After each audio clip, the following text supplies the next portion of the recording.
Hello बच्चों, let's read the question. So here the question says, dandelion flower open the petals in bright light during the daytime, but close the petals in dark at night.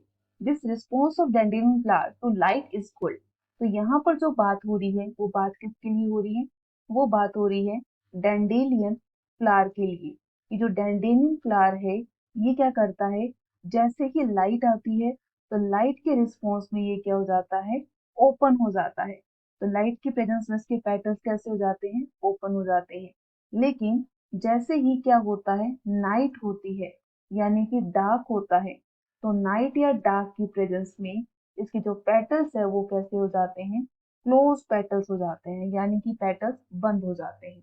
तो light के response में जब ये plant क्या करता है, अपनी movement show करता है, तो इसको हम क्या कहते हैं कि इसकी जो मूवमेंट है वो लाइट के रिस्पॉन्स में इसका ओपन होना, लाइट के रिस्पॉन्स की मूवमेंट को हम बोल रहे हैं फोटो मूवमेंट। अब ट्रोपिज्म क्यों कहा, क्योंकि यहाँ जो मूवमेंट है वो लाइट के साथ साथ एक फिक्स डायरेक्शन में है। फर्स्ट लाइट में है, सेकंड कैसी है, एक फिक्स डायरेक्शन के अंदर देखने को मिल रही है। तो लाइट के साथ साथ फिक्स डायरेक्शन की जो मूवमेंट है वो होती है फोटोट्रोपिज्म। तो हमारा यहाँ पर जो राइट आंसर होगा वो आंसर होगा ऑप्शन ए, यानी कि फोटोट्रोपिज्म। बात करते हैं अदर ऑप्शंस के लिए।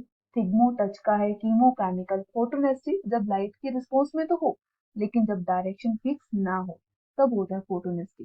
तो हमारा राइट आंसर होगा option A, that is phototropism.